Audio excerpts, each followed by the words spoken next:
Welcome in on a Monday. I'm Juliette Goodrich. Millions of Americans still without power after Helene blew through the southeast. We're on the ground with a look at the devastation.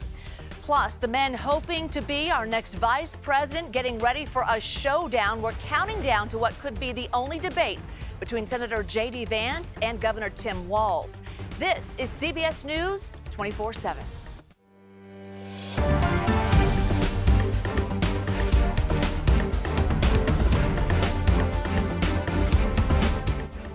But right now, all eyes are on the Middle East as a U.S. official says Israel is planning a limited ground operation into Lebanon in their fight with Iran-backed Hezbollah. The IDF already has troops and tanks set up on their shared border. All this is happening just a few days after Israel killed Hezbollah's chief leader. U.S. Secretary of State Antony Blinken briefly commented on that today. Hassan Nasrallah was a brutal terrorist whose many victims included Americans, Israelis, civilians in Lebanon, civilians in Syria, and many others as well. During his leadership of Hezbollah, the group terrorized people across the region and prevented Lebanon from fully moving forward as a country. Lebanon, the region, the world are safer without him. The United States will continue to work with our partners in the region and around the world to advance a diplomatic resolution that provides real security to Israel, to Lebanon, and allows citizens on both sides of the border to return to their homes. We likewise will continue working to secure a ceasefire deal in Gaza that brings the hostages home, eases the suffering of people in Gaza, preserves the possibility of a more lasting, secure peace for the entire region.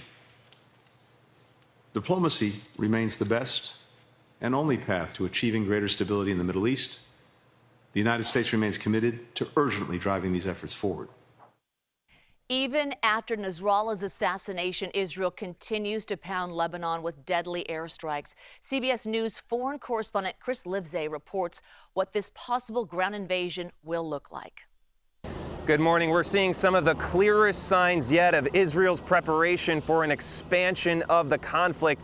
Dozens and dozens of tanks, armored fighting vehicles, and bulldozers, virtually everything you would expect for a ground invasion. And this comes just days after Hezbollah confirmed the targeted killing of the head of Hezbollah, Hassan Nasrallah, and in the face of ongoing airstrikes in southern Beirut and in southern Lebanon, just a few miles from here. Now, if Israel is to mount this ground invasion, it comes after days and days of Israel making these warnings. But on the other side of that border with Lebanon await tens of thousands of Hezbollah fighters, many of them hardened by fighting in Syria, not to mention tens of thousands of rockets.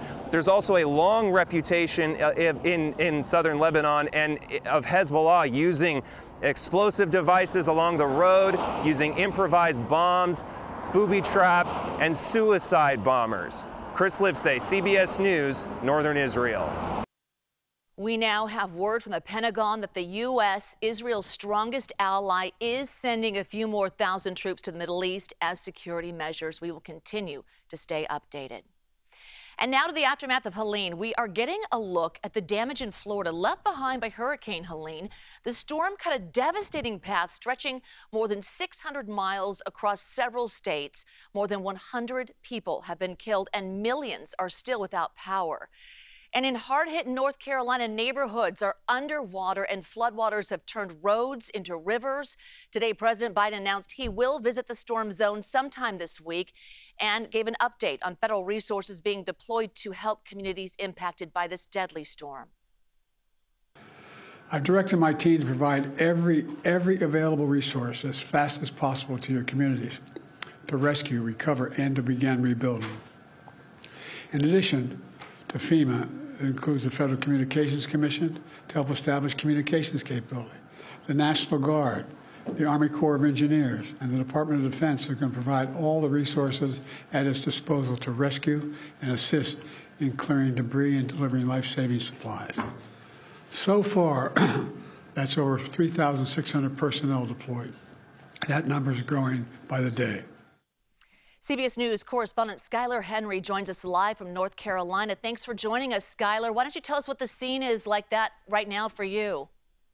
Yeah, we're right outside of Asheville, North Carolina, more specifically in Swannanoa, one of the harder hit communities here following the devastation. We just got here maybe 3 minutes ago, just taking a tour of the devastation. The parking lot of a church right behind us completely washed away. Check this out.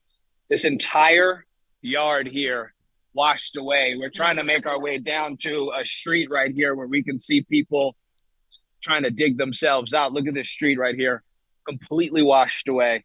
And that is the case really all around communities around Asheville and around the region. Look right here where you see all of these cars. This was a lot of some sort, a custom car facility. All of these cars covered in dirt, covered in mud. A lot of folks will be having to dig themselves out for quite some time here. But we have been on the ground here in North Carolina for the better part of a week. We were here before Helene came. We are now here in the aftermath, just really watching the level of devastation here all around us. And what I can tell you is that a lot of people say they knew a storm was coming. They just did not know how bad it simply would be. And I think that is the sentiment that we've heard from law enforcement, from folks who thought that they could tough the hurricane out, from folks who said that they were going to leave, but they thought that maybe their house would have a little bit of damage. Everyone has simply said they did not think that something like this would happen. Now, what we're seeing are folks' emotions running high, a lot of tears based on who we've spoken with, folks who put their blood, sweat, and tears into the work, into their livelihoods in these communities, seeing it all washed away. I can only imagine, Skylar. That's right. Now the heart and soul comes together and they have to clean up, and probably challenging for you to get around as well. I'm curious, with the power outages, how is that hampering the rescue efforts? The power outages, the washed out roads, the lack of communication and communication resources has really made it tricky for not only us in terms of getting around, but for emergency response personnel in terms of getting to some of those who may still be trapped. We've actually been listening to AM radio here in Asheville, which has been incredibly helpful in terms of folks communicating on a medium that they know how, simply saying, hey, we're stuck on X road. We need help. This tree is in the way. Can someone with a chainsaw or something come through and cut this out of the way so we can get down the hill? That you see the terrain behind me. We're in the middle of the mountains here, right? And so a lot of these people live on hills and hilly terrain all throughout these communities. One thing that we knew was a concern was the possibility for landslides and mudslides. And some of these communities have experienced some of those things. And so now what we're finding, especially if you listen to Governor Roy Cooper, is that folks are having to airlift supplies to these communities. That's water, that's food, that's temporary connection towers, so that, and cell phone towers, that they could at least make phone calls to loved ones and let them know that they are okay. Those types of things are what we will continue to see over the course of the next few days, if not weeks, as officials and people in these communities say that it will not be a short time in terms of repairing everything around here. They think it may take years. Skylar, thank you for taking us through that. It is such a beautiful destination there, and the word is catastrophic. We appreciate it. We'll check back with you, Skylar. Thank you. All right, let's take you to Tennessee. Dramatic videos showing the moment a bridge collapsed into rushing floodwaters. Take a moment and just look at this and the power of that water going through. Unfortunately, people are on the side of that bridge and not on it. Let's go to meteorologist Jessica Birch for more. Jess? Throughout that region, we continue to monitor and track the lasting conditions from this storm as it continues to push its way through. Now, one thing I will say, as many recovery processes are happening right now, they are still dealing with active weather throughout this region. We have storms in the forecast today stretching throughout this area as the storm really starts to decay. Right behind me, I want to show you what Futurecast is showing us. And throughout the next 24 hours into dinner time hours tonight, many people from Charleston, West Virginia, stretching down to Charleston, South Carolina, are still dealing with active active weather into the overnight hours tonight, early morning hours tomorrow. We continue to watch just light rotation from the storm move its way slowly off into the northeast. This is going to cause more flooding issues for coastal communities as we head into the early morning hours tomorrow in areas like Norfolk, stretching all along those Carolina shorelines. An excessive rainfall outlook just got updated actually all throughout the state of North Carolina in communities like we just saw in Asheville, where we know that terrain is difficult, especially for the National Guardsmen out there trying to get out there, as well as all of the people helping to recover those communities. They're continuing to deal with marginal risk for that rainfall outlook throughout the overnight hours tonight. Now, is it that impressive of a storm now at this point? No, but there is still more expected, and that's on top of what we've already been dealing with. Localized flooding is still a major issue for communities close to Raleigh, stretching down into Wilmington, and like I mentioned, from Charleston, South Carolina, stretching up into Charleston, West Virginia. That severe weather outlook continues into the overnight hours tonight with localized chances of tornadoes all throughout areas from Elizabeth City all the way over into Fayetteville as well. We'll have more on that coming up in just a bit, Juliet. Jessica, thank you. All right, let's follow our video monitors now to Florida, where just moments ago, Ryan Ruth pleaded not guilty to the attempted assassination of former President Donald Trump. Ruth is facing an additional 4 charges in connection to the failed September 15th attack.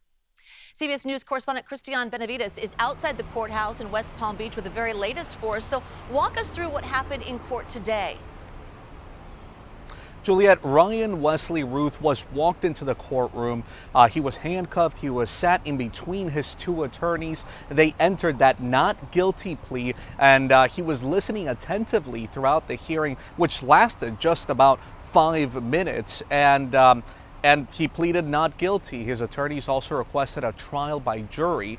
What happens next is that essentially this the next court hearing will happen, and then this court case will play out.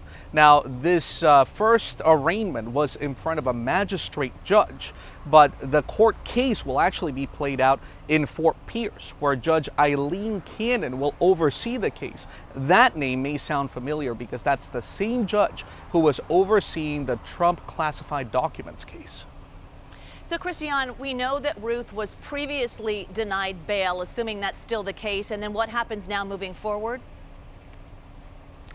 Well, the case will essentially go to a court case will play out. So at this point, we'll have to see when the next hearing will be to see how essentially all of that is worked out. But look, prosecutors here say they have a mountain of evidence. They have said that they have his cell phone pinging in West Palm Beach, Florida. We know that Ruth is not from West Palm Beach. He was here potentially up to a month prior to September 15th when the assassination attempt took place.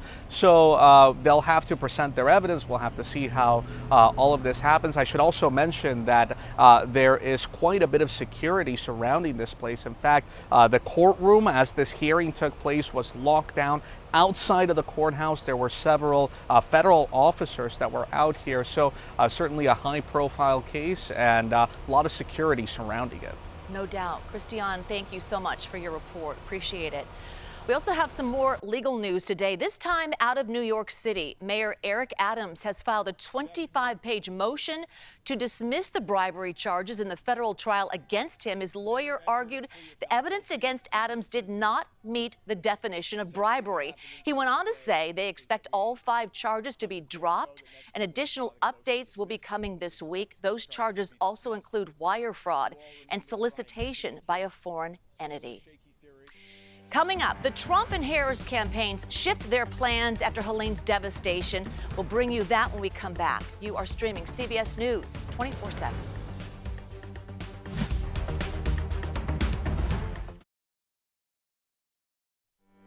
You're watching CBS News 24/7. Georgia is continuing its efforts to assess the damage left behind by Helene.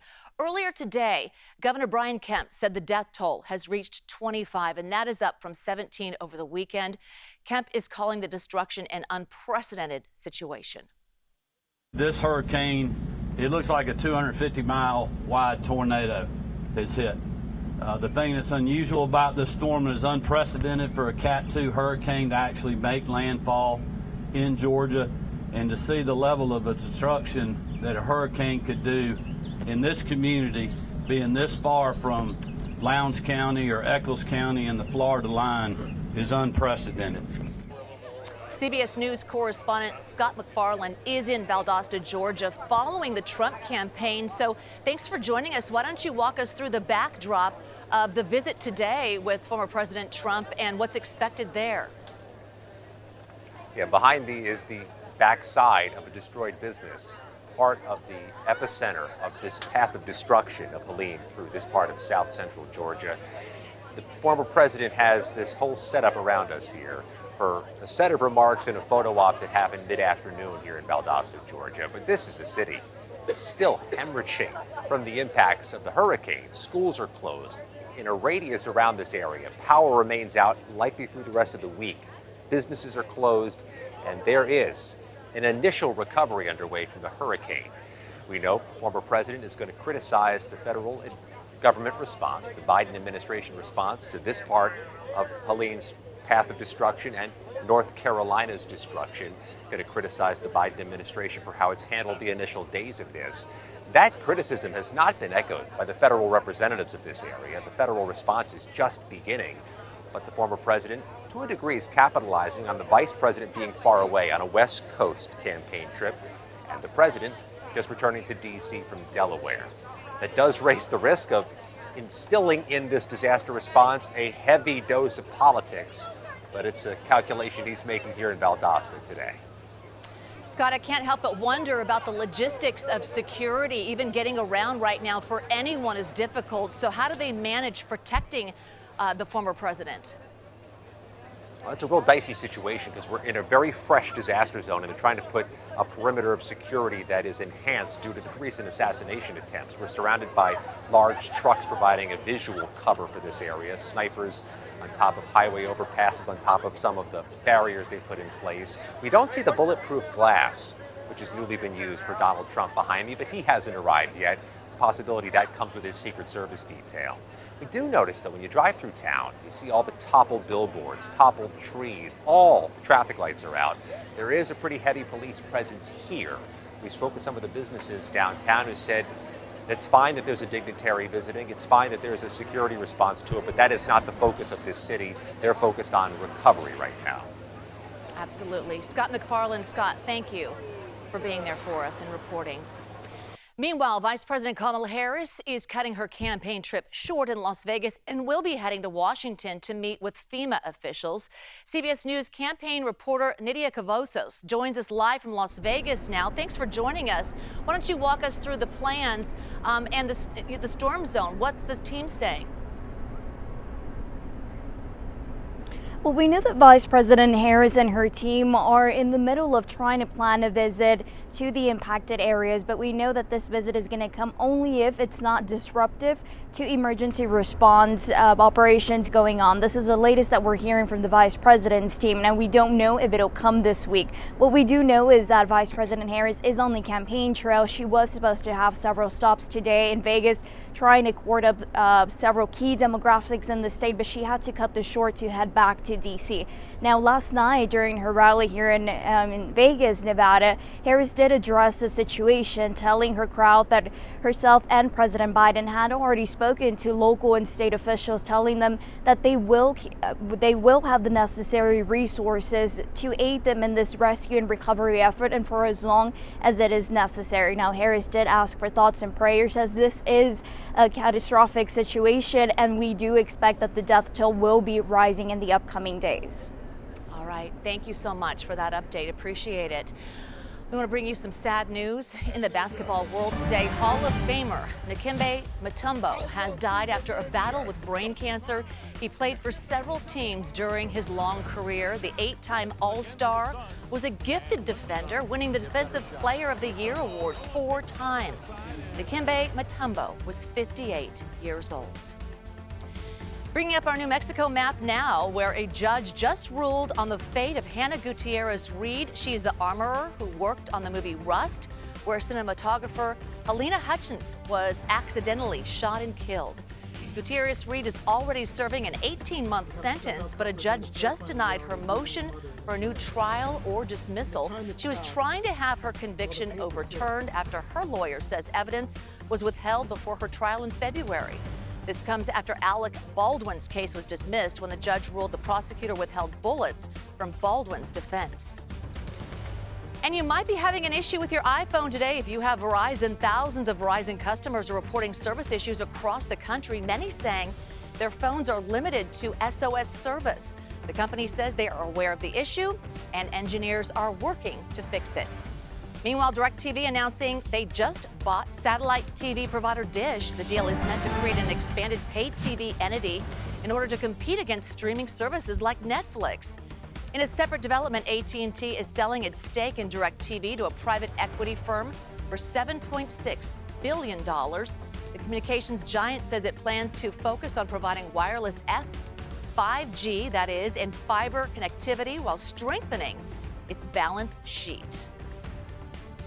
All right, coming up, we are following a possible longshoreman strike that could shut down ports from the Northeast to Texas.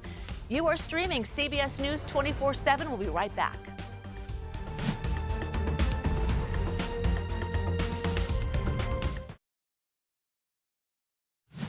Welcome back to CBS News 24/7. We could be just hours away from a possible longshoreman strike that could shut down ports from the Northeast to Texas. The walkout could snarl commercial shipping on a massive scale and disrupt the nation's supply chain. New York Governor Kathy Hochul says the state is prepared to support working families if this strike should happen. Take a listen. The stakes are very high. The potential for disruption is significant. We've not had an event occur like this in our ports since 1977, and that lasted 12 days. We're deeply concerned about the impact that a strike could have on our supply chains, especially when it comes to critical goods like medical supplies. Joining us live now from New York is Emily Peck, markets correspondent at Axios. Thanks for joining us, Emily. What are the ripple effects of this strike? Well, it's somewhat like the governor said, the supply chain, which we're all too aware of ever since COVID, is at risk with this strike. About 40% of goods shipped in and out of the United States come through those ports. If they are shut down, then those goods can't come through the ports. They have to be rerouted. They might get stuck just waiting in the harbor. And that can have ripple effects for food prices, for furniture, for auto parts, for all kinds of things that are coming through these ports every day. Emily, what are workers demanding? Well, I mean, in short, they want more money. Yes. The two sides, and this is, I think, where the main sticking point really is between the International Longshoremen's Association and the Maritime Alliance that represents the ports and the carriers.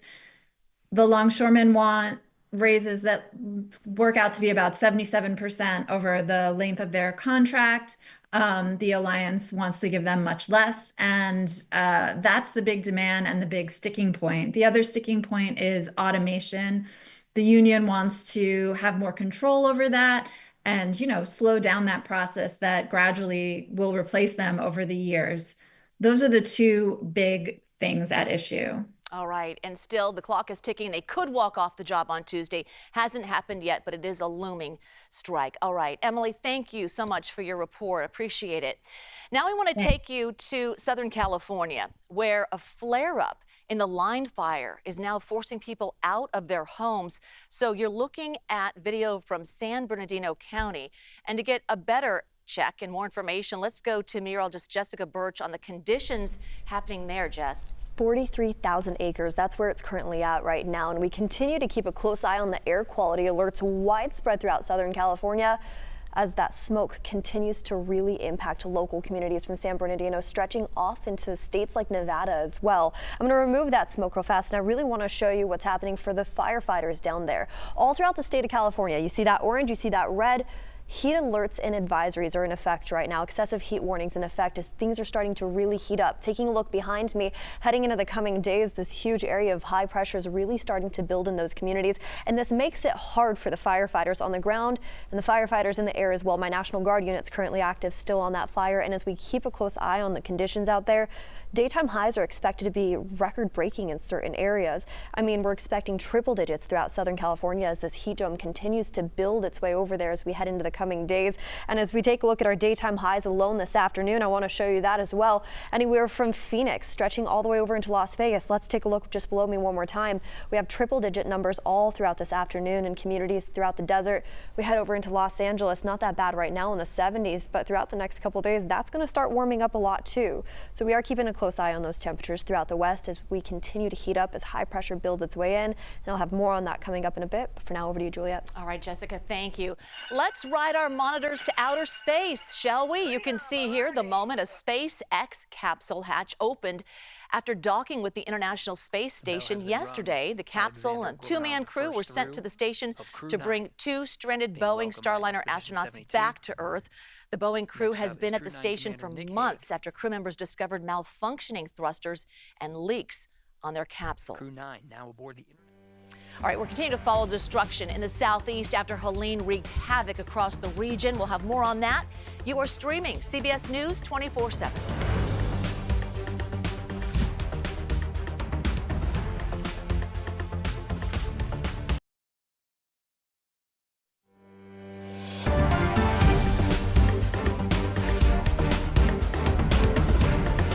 Welcome back to CBS News 24/7. Right now, all eyes on the Middle East as a U.S. official says Israel is preparing for a possible ground operation into Lebanon.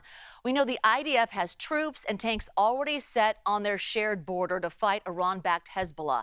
And just moments ago, the U.S. State Department addressed it in a briefing while trying to be tight-lipped. The Secretary and other senior officials in the department and across the government were engaged through the weekend in monitoring and responding to unfolding events in the Middle East. The Secretary spoke yesterday to the French Foreign Minister about ongoing diplomatic efforts to de-escalate tensions in the region. He is speaking to other counterparts today, both in person on the sidelines of the de-ISIS ministerial that's happening in our building, as well as by phone. And we'll have readouts of those conversations as the day goes on. I want to make a few points clear. Number one, we support Israel's right to defend itself against terrorism. That includes by bringing brutal terrorists such as Hassan Nasrallah to justice. At the same time, we ultimately want to see a diplomatic resolution to conflict in the Middle East that provides long-term security for the people of Israel, the people of Lebanon, and the Palestinian people, as well as the broader region, and we will continue to work to advance efforts along those fronts. With that, Matt. Right. Okay. Well, just first, can you give us an idea of who he plans to talk to? He was on the phone when I walked down here with the UK foreign minister. Sorry. He was on the phone with the UK foreign minister. We'll have a readout of that later today, as well as others. I don't have a full list, but he's doing some of our conversations on the margins of the ministerial today, and then others will be phone calls. But those go beyond what was on the schedule, which was like Kuwait and the ones that are on the public schedule, and then I wouldn't foreclose others that are just opportunistic as he sees people here in the building. Okay. Is he going to be speaking with any Israeli officials? He has been speaking with Israeli officials dating back to last week, and will continue to. Some of those conversations we read out, some we do not. So he has had. Is it accurate to say that he has had conversations today with Israeli officials? I don't know that he has had any yet today, but he will continue to engage with Israeli officials. And then, so what is your understanding of what Israel is planning to do or not to do? So I will let. I'm going to assume you're referring to the reports. Tell me what Israel is going to do. I'm asking you what they have told you they are going to do or not do. So I think I shouldn't presume. I'll answer the question, but I think for my voice. That's okay. I know there was an important Buffalo Bills game last night that I assume you were. You know what? I thought I said that we were not going to talk about. I apologize for bringing it up. Fair. It's not a good evening. Fair point. So look, I'll let Israel speak to its own military operations. We have been engaged in conversations with them about those operations, but the timing, purpose, tempo of those, I'll let them speak to. So they haven't told you anything about what's going on? They have been. We have been in conversations. They have been informing us about a number of operations. I've seen reports about ground operations. We've had some conversations with them about that. They have, at this time, told us that those are limited operations focused on Hezbollah infrastructure near the border, but we're in continuous conversations with them about it. Thank you. Come here. In a video, Israeli Prime Minister Benjamin Netanyahu addressed the people of Iran, blaming the leaders of their country for driving the region further into war at the cost of its own people. There is nowhere in the Middle East Israel cannot reach. There's nowhere we will not go to protect our people and protect our country. With every passing moment, the regime is bringing you, the noble Persian people, closer to the abyss. But you know one simple thing. Iran's tyrants don't care about your future, but you do. When Iran is finally free, and that moment will come a lot sooner than people think, everything will be different. Our two ancient peoples, the Jewish people and the Persian people, will finally be at peace. Our two countries, Israel and Iran, will be at peace. I know you don't support the rapists and murderers of Hamas and Hezbollah, but your leaders do. You deserve more. The people of Iran should know Israel stands with you. Netanyahu's warning comes just days after the assassination of Hezbollah's leader. CBS News correspondent Imtiaz Tayeb reports Israel's airstrikes continue, this time in central Beirut.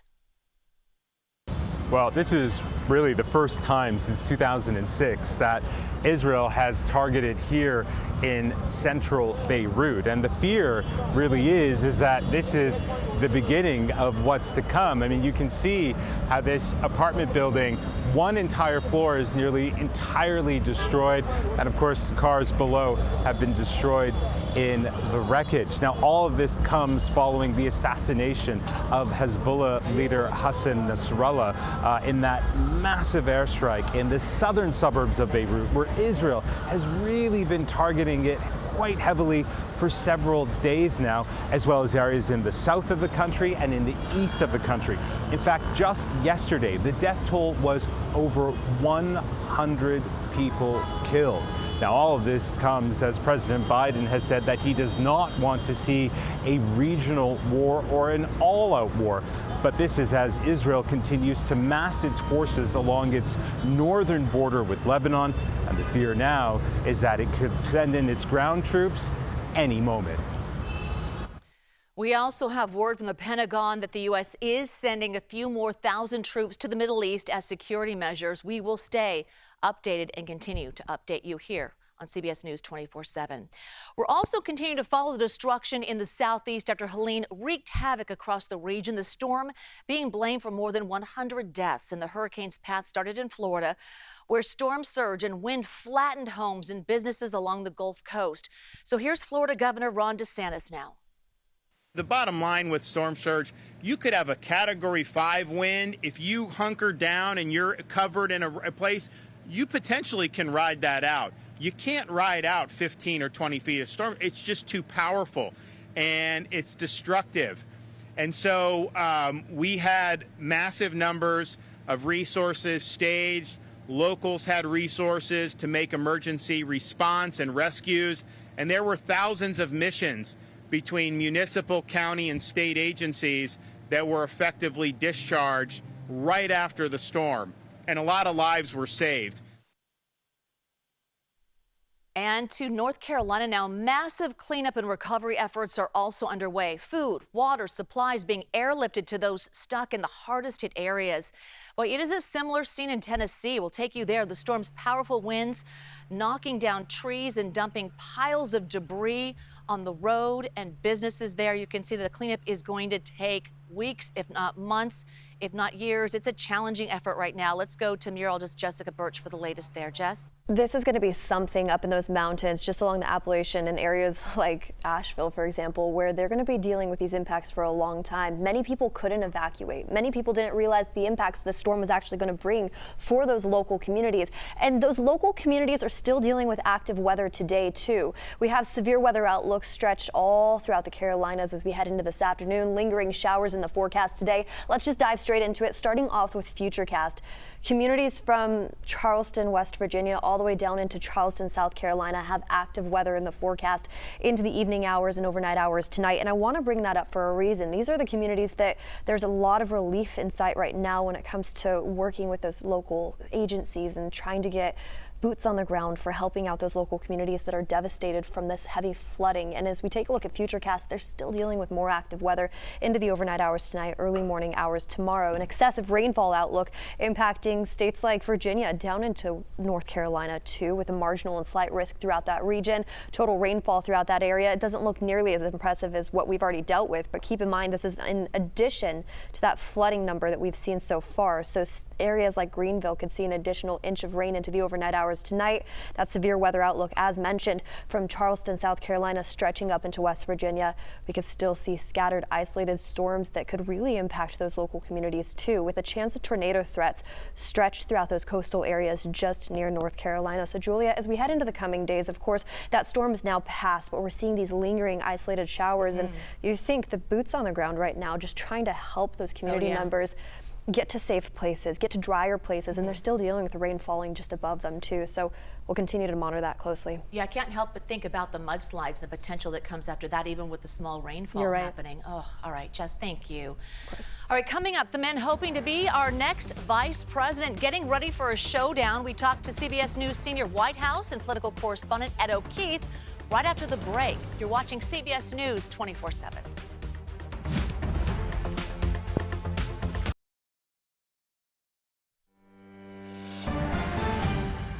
You're streaming CBS News 24/7. Welcome back. Both presidential candidates are spending the day addressing the damage left behind by Hurricane Helene. Moments from now, former President Donald Trump is set to deliver remarks following his visit to an emergency command center in the hard-hit city of Valdosta, Georgia. Meanwhile, Vice President Kamala Harris is on her way to Washington. She is being briefed on what actions the government can take to help with the fallout of Helene.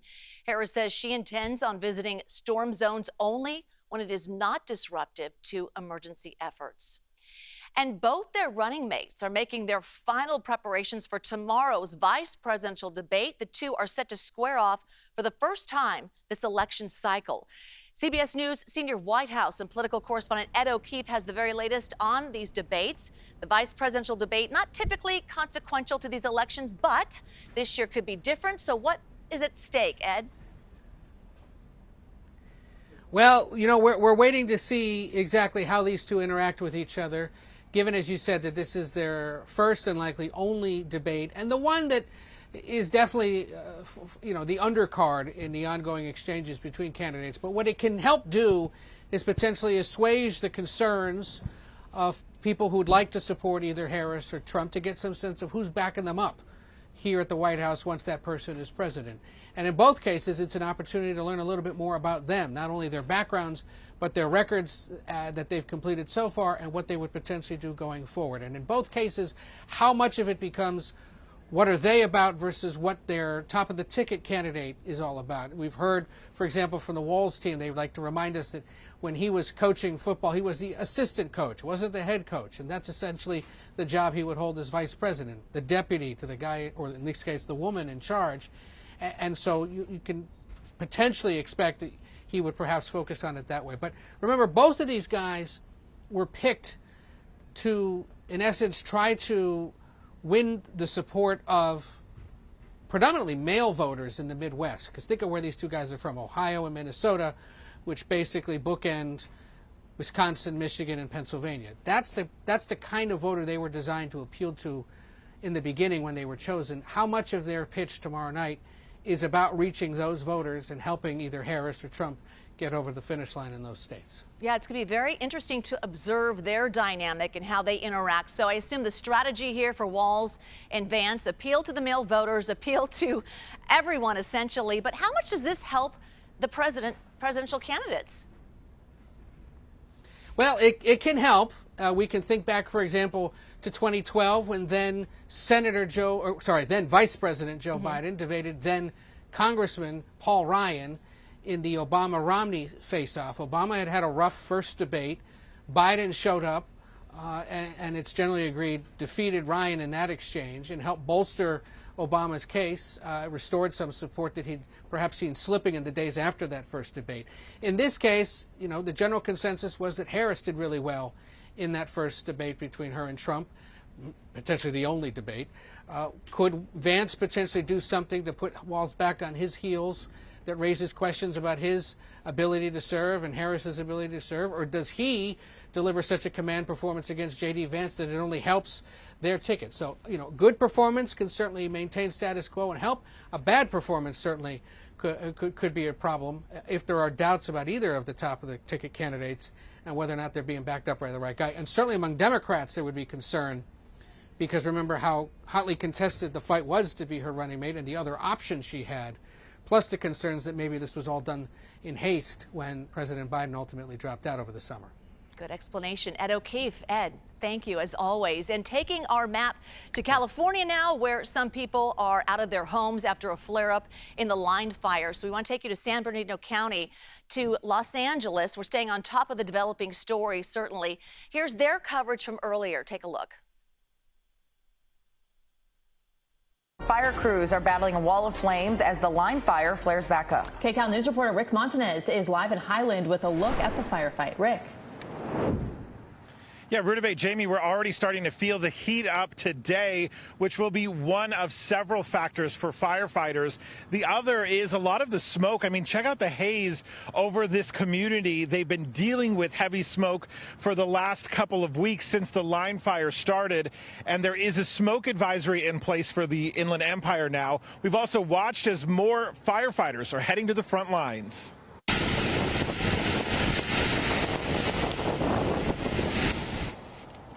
This is new dramatic video from overnight shot near Seven Oaks, which is now under a mandatory evacuation order. We've seen flare-ups in the fire zone over the past week or so, and this appears to be one of the most dangerous. Flames burning around the Santa Ana River drainage as well. More fire in the Bear and Siberia Creek drainage areas also. New evacuation warnings are in place for the Angeles Oaks and the Boulder Bay area of Big Bear. Firefighters had been making good progress on the front lines, and new this morning, CAL FIRE says more than 43,000 acres have burned, and current containment is at 80%. That is down from 83%, so they've lost some ground there. Fire activity like this is a real and dangerous possibility. We sent SkyCal over the area yesterday, you'll see in this video, to shoot this overhead perspective. In addition to preventing the spread of fire to populated areas, the other concern is, of course, weather conditions. It will be hotter and drier over the next few days. Winds are not expected to be as difficult, but, of course, firefighters are monitoring conditions. And then we also have this video for you, a time-lapse video from the weekend. So you could see what these flare-ups did, kicking up a lot of smoke into the sky, likely what a lot of people saw from a distance over the weekend. These conditions will be what people are dealing with, especially here in Highland, San Bernardino. These communities will see a lot of smoke today, so that smoke advisory is in place. That means air quality is unhealthy for sensitive groups as well as unhealthy for everybody in those ranges. So certainly something to keep be aware of as firefighters continue on the front lines. Reporting live in Highland, Rick Montanez, KCAL News. Coverage coming from San Bernardino County. Firefighters on the lines there. That's it for us at CBS News 24/7. But before we leave you, taking a live look at the CBS Broadcast Center, the home of the VP debate tomorrow. Senator J.D. Vance and Governor Tim Walz facing off for the first time. We will have live coverage starting with a special edition of America Decides at 4 p.m. Eastern on CBS News 24/7. Have a great day.